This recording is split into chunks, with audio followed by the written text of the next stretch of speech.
Good evening, everyone. Thank you for joining us for the Minnesota Shorts Showcase. Everyone who's stuck around, congratulations. You're here for our wonderful Q&A. We've got 5 of our films represented here with filmmakers. So my name is Josh Dahlman. I'm senior programmer at the Twin Cities Film Fest. I'm the shorts curator. And every year we've been trying to kind of cast a wider net and make sure that we get as many Minnesota connected films screened during the festival throughout the year, and also or during the festival and throughout the year. And so the Minnesota Shorts Showcase has been going on the last few years, and it's actually our 3rd year in a row that I believe we've done it in January, which is just the perfect Minnesota month to do anything, correct? So thank you all for joining us. I'm glad that we're all experiencing this from the comfort of our homes, where we're nice and warm and safe. So I'll go ahead and get it kicked off here, and we're going to start with the misanthrope. We're going to talk to Jason and Peter about that. So good evening, gentlemen. Hello. Jason was the writer, correct? And Pete, Jason was director, and Pete wrote this, correct? Yep, that's right. Okay, Pete. Now, is this story? Where did this come from? Is this something that you were looking in the mirror one day and you realized you were saying these kind of things, or you were just kind of getting bored yourself whenever you were hearing these conversations? A little bit of both, maybe. Definitely, yeah, a little bit of both. It's a project I wanted to do for a little while. It's based on a very old French play about someone who's fed up with society and how false everyone they know is. And I've always thought that could be done in a modern way. So then it just became an issue of, like listening to myself talk to other people and just being aware of how present people were with one another. And it just kind of blossomed from there. And what's that French play that it's based off of? It's The Misanthrope by Molière. It's Molière. Okay, it's a Molière. Yeah, it's when in doubt, say Molière when you talk about classic French plays, right? Exactly, and it's in the public domain, so even better, right? Yeah. So I guess when it comes to this film, you and Jason have collaborated before. So was this a catalyst for getting together again, or what was the spark for that?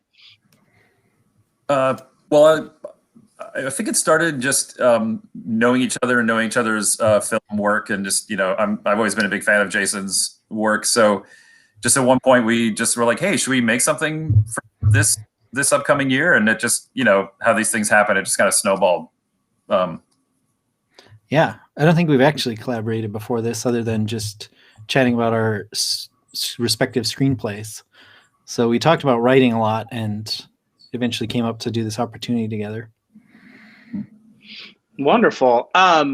So I guess the kind of, this is a classic play that you're basing this off of. So this is something that people have been struggling with forever, right? That it's attributed to Eleanor Roosevelt, I think, but the quote, I don't know if it's actually from her, the quote that great minds discuss ideas, average minds discuss events, and small minds discuss people. So I guess we've always kind of been there before. Now, when it comes to getting everybody around a table, this is originally a play, so we have everybody kind of seated at a table. Let's talk about shooting that and getting the people around a table. I mean, I'm always super interested in this when you have a big cast sitting at a table. You had 6 or 7 people there at the table together. Yeah. And so, and then I guess an 8th maybe that stepped in from the, as your little ghost spirit that comes in. So I'm always try to be attuned to this stuff, because when I watch movies, I'm not a huge poker fan, but I guess the classic examples like watching a poker game and how interesting can you make sitting around a table. So I really like this. I guess I wouldn't say that Jason, I think that this getting these groups in a shot, and you kind of have 3 people sitting in a row on one side, and they're all kind of each doing something different. So was there any complications with that at all, or was that something that you had pre-blocked when you went into it? Or okay, let's talk about that then. I mean, we had shot lists and everything, but we also wanted to challenge ourselves by shooting on wide lenses so you could see the group, and it was a smaller dining room space. It kind of looks bigger than it actually is, but we shot everything on a 16 millimeter and a 32 millimeter lens. It's pretty wide, which meant you kind of saw everything, which meant we had to have everybody on kind of all the time, have the backgrounds dressed. and just like cover it as best we can. But yeah, it was just really about getting all those reactions and making sure, like, you know, each person's line was covered and we had reactions to everybody's line. And yeah.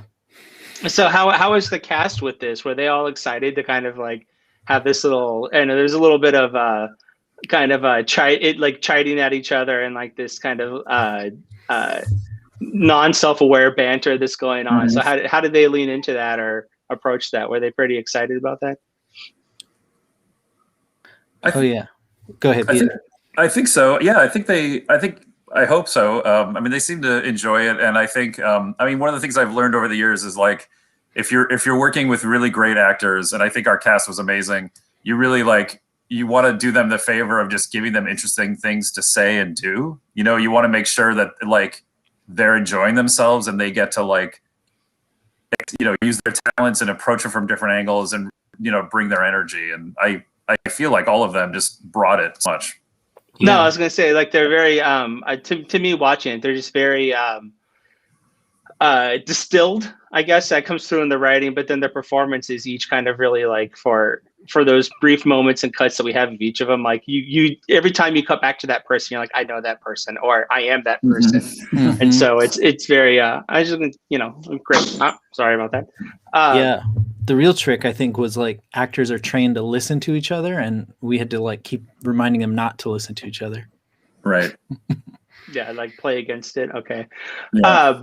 So in that sense too, I think I kind of talked to you guys about this last night, but your feelings about this and general, like how do we this is again a common problem because Moliere was talking about it before. So how do we kind of recenter ourselves and make sure that we are listening as opposed to acting or reacting against people, and kind of just centering ourselves in stories when we're trying to be I mean, I guess as a group, we're all trying to find connections, right? But sometimes when we're looking for those connections, we tend to kind of dig down and kind of really make it our story, become the spotlight.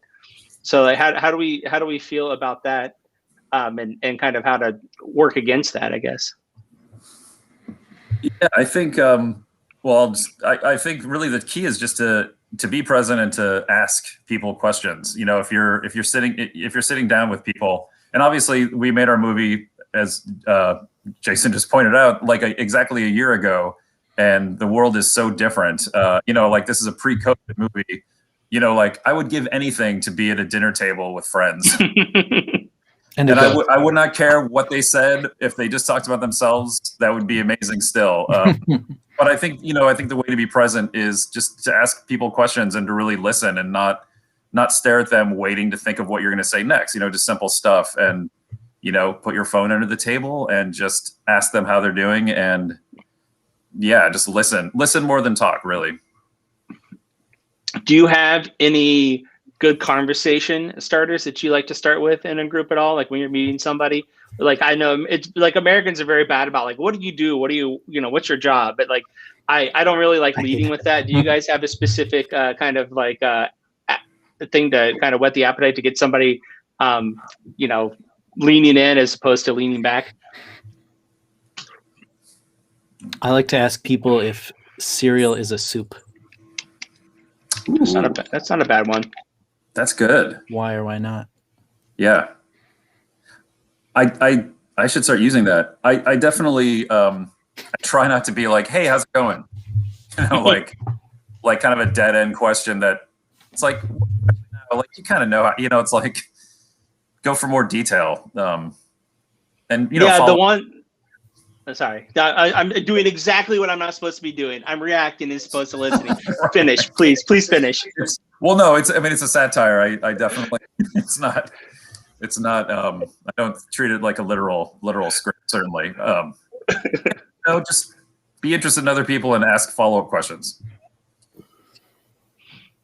Wonderful. Okay. I'm going to move on here so we can get the ball rolling. I don't want to, I have plenty more questions to ask, but I want to give everybody else an opportunity as we're all up on the screen here. So I'm going to move over to Allison next. Hi, Allison. Hi. Thank you for joining us. And you directed Happily Married After, correct? Yep, that's right. Short comedy about marriage. That's supposed to be funny. What comedy is. So how did you come to this project? Yeah, so this is my third short film that I've worked on, and the first two were a little bit heavy, and I'm also a newer filmmaker, and so I wanted to be able to explore a different genre outside of drama, and so thought of the concept because again, relationships can be quite comedic. There are a lot of people who take it super serious, and there are people who just go with the flow, and I figured it'd be great to just be able to write something around that. Again, I'm not the greatest comedy writer, so I did enlist some help with a co-writer, Elise Forbes. And so we basically came up with a story together, and then she was really great at putting together some amazing dialogue that the actors were able to portray. And that was fairly scripted. I know there's a little bit in the credits there at the end, but is it fairly scripted, or did they kind of play a little loose with it in that, or? It was fairly scripted. There were maybe just some, little windows where we allow them to have at it. But again, just trying to make sure, just because I hadn't directed a comedy before and I wasn't really sure what to expect. And then again, newer and being indie, it's like, well, it'd be great to stick to the script as much as possible. We try to keep it within that window. What did you think about directing comedy? How'd you feel about that? It was good. The challenge is, the good thing is that the format of the way we had filmed it made it really quick to film, just because it was kind of interview-like. But then I could see how doing a comedy would derail production, because we were laughing so much throughout the entire thing. And I commend the actors for keeping a straight face, when they could, but a lot of laughs, and it's pretty lighthearted. Oh, and I like it. I know that with the story there, it's very good about kind of playing against type a little bit, not really leaning too heavy on the tropes. But I really like the idea that, especially in marriage or in relationships, the kind of things that we hide from each other, like the way that we try to build our even when we're supposed to be our most comfortable and vulnerable around the people that we love, we still kind of put up these little walls that we kind of hide behind, these barriers we hide behind, and just weird things that you find out about somebody when you've been with them for so long too, like just or even when you first start dating, you see something as simple as like, oh, like you roll your socks instead of like folding them, or like you do something different, and it's just like that's like an option, that's even a thing that people do. Like it's just kind of blows your mind. You're like, I thought I knew you, I thought we had this like deep personal thing, and here you are, you're like folding laundry differently than like what a human should fold laundry as. Exactly. I know, because especially when you read those very relatable tweets about people's relationships, like, oh, it's not just me being weird. Okay, I'm gonna keep moving along here real quick. I'm gonna move on down to let's go to trying to keep in the squares here, to try again for Aaron and Divya. Hi, welcome. Hi. Thank you. Thanks for sharing having the us. screen together. This is wonderful. I love it. It's Yeah, great. she's my sister-in-law, so I can do that. So wonderful. Yes. So talk a little bit about this film and where this comes, because my understanding is this was produced out of the South Asian Arts and Theater House. Correct. We are a nonprofit. It's short for SATH, and we are a theatrical production company. We do a lot of like Bollywood dances and Indian dances a lot. And I don't know how we just got into filmmaking. This was the first time we've produced something, and Aaron here has a lot of experience for filmmaking, but 90% of our cast and crew have not done film at all. So this is our first project. I'm so excited. Well, and really where the story came from is that we were actually working on a completely different show. We were working on a theater show where we do storytelling. People submit real stories that they are then going to tell in a theatrical environment. And somebody submitted a story like this, and we were like, this could really benefit from a lot of like big production elements, like a dance number would be fun with this. And so from there, that's when we got the idea to venture into filmmaking. But really, SOTH is very much about like trying to increase arts access. And so it's always a mission of ours as a nonprofit to give people opportunity to go into art forms that they maybe would not have otherwise had a chance to venture into. So, yeah, because I was going to say, this is my understanding is that you guys have a history with not just theater, but Fringe too, right? You've been kind of Yeah. Fringe focused in the past. Yeah, And then, we actually started with Fringe. Fringe was kind of what gave us our platform to even do theatrical productions, and then we went on to like do something more and grow bigger. So yeah, Fringe was our first ever experience to bring people together and make art happen in Twin Cities. well, I mean, I think this is, I want to say, good happenstance, but the fact that you are working on productions now when kind of live theater is halted, I guess that speaks to something. And this is going to be, or is a web series in the making. Can you talk a little bit about that? You want to talk? Yeah. Sure, yeah. So this was actually the pilot episode of a series that's going to follow the character Kaylee and then her roommate Megna. And so it's a 5-part, well, we have a plan for multiple seasons, but the first season would be 5 episodes. We've written the next 2 episodes, have yet to go on the next 2. But the goal at this point is to try and at this point, we're trying to connect with investors who would then pick up the production and complete the web series. So this is sort of our proof of concept just to help us explain the story to different producers. And how much through have you written so far? I'm sorry.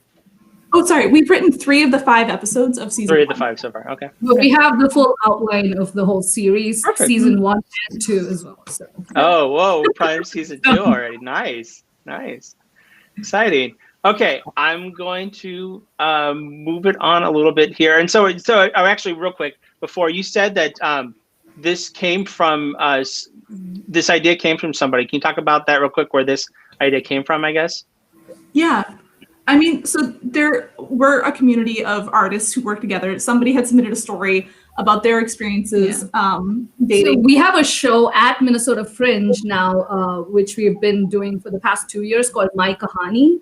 And My Kahani translates to my story. And so it's personal stories which people submit from the community. And we take that and we kind of direct it for theater. But one such story we got was how Chai Again came about, because we thought that would make it, this story, which we just watched, would make it much more, impactful for media. So that's how we decided to venture into media arts. Well, and we should say that also, even though the story came from that particular environment, when writing it, we drew upon a lot of our personal experiences.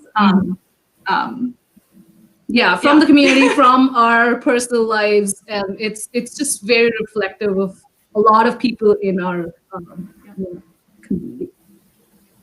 Wonderful. Looks like we have a question from the audience that just popped up. This is interesting. We're going to take a quick break here to I guess kind of get everybody ventured in here on this conversation before we continue on with our last 2 films. I guess somebody's asking here, I don't know if this is directed to anybody in particular, but does many of your films have a deeper meaning to them, leaving us thinking about potential messages they deliver? What do you guys think about first message or plot? I guess you were just talking about this, I guess, like when it comes to coming up with a story, are you trying to have an end goal for a specific message, or do you just have a gestation of an idea? I guess it depends on every story, right? Filmmakers, like it's not always one way or the other. I can go. I think for us, when we were doing this, representation matters almost, because we don't see that many South Asian stories being told in a lot of films, and when it is told, it's very stereotypical roles, and we wanted to break that. So the pilot episode might not signify that, but when we've written the story in such a way that we're going to pull in a lot of deeper and real life stories from South Asian background and immigrant stories and people, second generation South Asians living here. So that's why our focus is to bring real life underrepresented stories to Wonderful. film. Wonderful. Okay. Let's swing over real quick. Let's see. I'm looking at names here. Robert is the next one in my visual queue here. So hi, Robert. How's it going? Welcome. You're director writer of State of Game, right? Correct. Yes. Okay. Thank you. You former hockey player. Yeah. I did the whole, start playing hockey at 5, kindergarten, and and then you go up through high school. So I didn't go past, high school, into juniors or anything like that. But yeah, I was definitely like, that was my life. But it was funny. Like when I was in high school, some teachers, they would see me and, I would have the sweatshirt on, for the hockey team. And I remember a teacher saying, "You're not a hockey player." And I'm like, "Yes, I am." I was like so upset, like, "Yes, I am." He's like, "No, you're not." He's like, "You're not." And I'm like, "Oh." So, but yeah, I came from that world, and but I'm not like I don't follow it anymore per se. I don't follow the NHL. I'm not like a hockey nut. So, where did you find your hockey players for this? Well, that was really a really difficult. That was an interesting production challenge. None of the speaking roles are actually hockey players by trade, because it's sort of like the world of high school hockey is basically like the container for this other story, and so I needed actors for all of the cast, and none of them could really skate. So that was like a real big gamble. But otherwise, we sent out something on Reddit for a call for hockey players around Minnesota, and a lot of people showed up, and we ended up getting our 2 rosters worth of 30 skaters and all, and so then we used them for the practice and the game. Yeah. Okay, and when you were writing this story, did you specifically have an idea that it was going to be centered around hockey or sports or locker room, or was it, I guess, where did this come from? Is it something that you had been planning on for a while and you knew hockey somewhat, so you decided that's a good place to tell this story?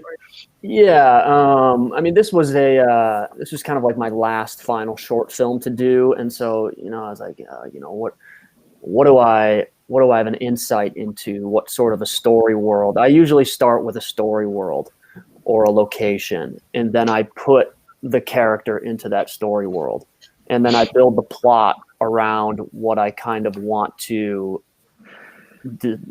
explore. And so yeah, if, like, for instance, this guy's question, Victor's question, what do you go about first, message or plot? I always go about message first. It takes quite a few drafts to discover even what really the controlling idea is behind like what I'm after or what I'm really kind of searching for or digging into. But the plot ends up revealing that. Yeah, hope that answers your question. But oh yes, yeah, you were referring to how long it took me to write this or where kind of it came from. It's I started actually writing that in 2015, and I wrote it for about a year, and then I kind of hit a roadblock on it, and I tried to take it into a different direction of it became like a road trip film, up to like northern Minnesota, and ballooned to 45 pages, and it really film anymore. And so I kind of put it away because I didn't know how to crack the code on it. I really I didn't have control over the material yet, and really what I was framing up. And so I came back to it about a year or so later, year and a half later, after going into another short film with a different writer for about 10 months. And then I went off on this other story idea, which was a feature that I'm actually finishing up right now in the writing. And but that couldn't be made into a short. And so I came back to this fella with fresh eyes, and this is kind of, I know what this is now. This is like the occult. These guys are like occultists. These guys are nuts, and this is really depraved. And these guys are just lunatics, and they're having fun with being lunatics. And so that it all starts from the locker room for me. That's really that kind of the juiciness of the locker talk. That's what I really remember about the world of hockey. I I wasn't, for me anyways, I can say, yeah, I didn't really even care if we like won the games, you know, or like I just was like there, and like the locker room talk was so ridiculous and over the top. It was kind of like a can't miss kind of theater. And so, you know, that whole tribalism, that's what really sparked my interest of like, well, what was that all about? And what if I jacked that up to like 11 and just made it totally over the top, you know, with some sort of weird plot that kind of got to something a little, you know, an undercurrent about it all. That's kind of like a little weird, you know, so that's kind of where that came from. Well, and I think that I like you describing it as a cult because your protagonist at the end does do the right thing, even though it's kind of past the point of when he probably should have made that decision, but he's not rewarded for it, right? I mean, so he's kind of left in that isolation where he's disowned by his cult group, but the outside world, like the other people that he feels like, I stepped up for you, like they're kind of disowned him too because, you know, of his actual actions and everything, even though at the end he steps away. So you kind of come out of this thing and you're fresh and now you're isolated and alone. And I guess this is a thing you hear a lot about cults and like why people tend to stay in them is because they're afraid of that disownment and not having kind of somewhere else to move to afterward. So I guess something that it seems relevant more so recently than not, just in general world. And you talked about tribalism and things like that. So it's just nice to see it portrayed in a film here and that he's not, you know, rewarded as this big hero for beating up this guy and, you know, kind of gets to carry the girl on his arms at the end. You know, he doesn't necessarily rescue her at all in a sense. So I like that. Thank you. Yeah, I kind of wanted to subvert the whole, you know, Disney ending per se. You know how there's like this famous painting where you know this princess is knighting a knight. He's getting knighted, and it's sort of like very King Arthur-esque. And so I wanted to kind of turn the tables on that, where, you know, he kind of, you know, reaches his hand out to her after he, you know, saves the princess, and but then she's like, I don't want to have anything to do with you. And, you know, so then it kind of hits into like a sort of a social realism sort of take on it all. Yeah. Cool. Thank you. I'm going to move over to Alex now at the bottom. Alex, who's been waiting so patiently. Hi, Alex. Hi. We're here to talk about your film. You're director, writer of Ruth. Yeah, that's right. So this, my understanding, is somewhat inspired by your experience, time with your grandfather? That's right. My grandfather had similar memory issues and a similarly crazy sweet tooth where he would just like ask for Oreo cookies in his case, like about every 6 minutes. And your reaction, depending on your own feelings, was either, you know, oh, that's sad, or that's charming, or that's infuriating, or, you know, endearing in some way, funny in some way. And yeah, I wanted to explore that. And I also wanted to, from the daughter's point of view, look at that stage in your life, kind of like middle age, where, you know, you are sort of, as maybe artists can relate to this out there, you guys, you filmmakers, like where you struggle to make a living and you worry about, you know, supporting your family, your parents, you know, when they get older. No, and I think that's nice what you're saying, depending on your mood, because she's very much kind of trying to deal with this issue at work and getting pushed to the side there and not really probably wanting to delve more into her work as opposed to dealing with the issues with her mother. So, I mean, I kind of like that because we all tend to do that just in general relationships in our lives, right? We try to lean into more one thing at all that we think that we have more control over, that we can fix when we feel helpless in something else. So talk to me a little bit about your actors. Tell me about your actors and how you came to work with these, because Lynn Cohen, right? This is one of her last performances before she recently passed last year, right? That played the mother. Yeah. Oh my God, it was amazing. I mean, that's one of the things that made me really want to do this is like probably many of my fellow filmmakers here, I have bigger projects that I've been trying to get off the ground for a long time. And it was just one of those things of like, I want to make something fast and, you know, like a day, and I want to work with the best actors I can find. How do I do this? And luckily, I'm lucky enough to live in New York and reached out to this great, you know, wealth of theater actors here. Found them through my friend Yuval, who's an actor himself, suggested these two actors among many. They were our first choices, and they luckily both said yes. And even stranger still, they had this connection from years and years ago that goes back to Minneapolis, back to the Guthrie Theater. They were in a performance of Chekhov's The Seagull together in 1983, playing mother and daughter then. They hadn't seen each other really since. And it was just this really amazing thing. Like, I cast them both totally independently, blind. And it just, like, the minute I found that out, I was like, yes, this is perfect. And it added a whole nother dimension of poignance to it, you know, for us, and hopefully for the audience too. Wow, that's pretty awesome. And it's even crazier, you know, that, you know, we're talking about these Minnesota connected films. You are in New York, but you know, the Minnesota connected, and your film even connects back to that, back to the Guthrie. That's a pretty cool story. And then you said you shot this in a day pretty quickly. Tell me a little bit about this, because I was just reading about this, that you had you were worried about the crowds outside, right, when you were shooting this? Yeah, so I think, again, maybe you can relate. Scheduling people on low budget films is very difficult. It can be difficult to secure a location when you're borrowing it and get these amazing actors available, you know. And okay, so I booked this day thinking I'm so smart. Okay, it's a Sunday, it's going to be quiet, middle of June or end of June. And it turned out to be the global Pride Parade.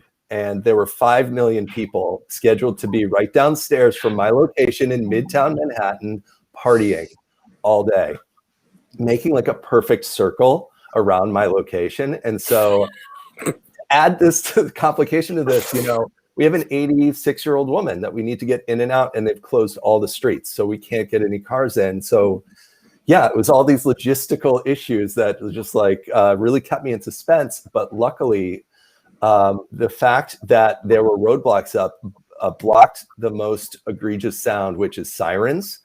And it ended up being like we couldn't hear the crowd at all. We had to add sound in post of like street noise. So it worked out very well. Awesome. Okay, I know that we're starting to get to the end of our time here, and there's plenty of more questions I want to ask you, but I want to at least give you each an opportunity to kind of tell us what you're up to currently, and where we can find you at, so we can see what next big thing you're doing.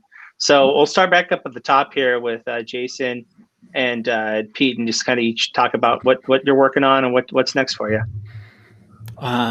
Well, Pete and I have been keeping each other on task screenwriting. So gearing up or trying to get a feature kind of ready to go when it becomes safer to do so. And otherwise, I've started to dabble in animation in isolation. So I've been doing music videos and different animated projects on my own. Are you planning to use that animation in something else, or just something you feel like you're finally time to learn something other than the music videos? Do you want to put it in like an idea for a story or anything? Yeah, I might integrate it somehow into a larger projects. I don't know. Right now, it's just kind of a way to stay creative. And Great Duck Productions is where you can find me on Vimeo. And yeah, this past fall, I co-wrote a feature that was shot in northern Minnesota, and now we're in post on it. So hopefully that'll be, you know, the edit will be continuing along, and the film will come out sometime this spring, I think, or maybe summer. I've been developing 1 or 2 feature scripts, and then there's like a short film I wrote about a year ago that I wanted to film, you know, last summer, and I'm hoping I can still shoot it later this year, but kind of waiting to see on that. But and what's the name of your feature that's coming out later this year? It's called Bow Brothers. It's directed by Nick Swedland for Headwaters Entertainment is the production company. Okay. But yeah, and the petergroynham.com is probably the easiest place to find me, or at P Grynham on Instagram. Check out Pete's Insta. It's pretty cool. Thank you. Thank you. Okay, Allison, what are you up to? Yeah, I think like everyone, it's kind of been the opportune time to, work on writing and stories. So I'm working on polishing my first feature that I'm planning to shoot once it's safe outside. And then I have a web series that will probably be a quick hit, maybe before the feature, we'll see, just to kind of, warm up as we get back into the swing of things. And then I also had a TV pilot that I'm trying to flesh throughout the first season. A little bit dramatic. Pete's read a little bit of it, but kind of going through that. Okay, and we're gonna move down to. I feel like I'm playing Hollywood Squares now. I'm gonna go to Divya and Aaron. What are you two up to? I guess continuing this web series, right? You have any other projects you've got? Yeah, we're doing that. We're also writing a script for our theatrical production, which is a story about an interracial couple, South Asian and Black community, and trying to, see nuances about that. We're also trying to pitch this pilot episode. But regular programming is on hold right now. Okay, and you're just along on that ride, Aaron. Do you have anything else you're doing? Oh, sorry. Yeah, no. I'm the supporting. Okay, I just didn't want to gloss over you in case you had something else. I'm I sorry. appreciate that, but no, Divya covered it all. Okay, Robert, and what do you have next? You said you just finished. This is your last short you finished, so you're working on features now. Uh-oh, I think we lost your audio there. Oh no, are we back? There we go. We're back. Yeah, I'm making my first feature screenplay right now. I plan to shoot that next year, March, April.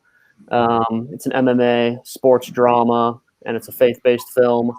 It takes place in Minnesota, and it has a sequence in Montana. So yeah, that's what I'm doing. I'm excited to do that and get back on set. It's going to be great. And I'm not on social media. I just can't do it. I can't do it. I'm sorry, guys. But just type in my name on Vimeo. You'll see my portfolio, or artiemartinfilms.com. That's where I am, and you can email me. Well, you have a stronger constitution than most of us to stay on social media, so I commend you for that. My state of the game is anti-social media. It's I don't know, some of that's in there, but so I gotta stay by my code here. Yes.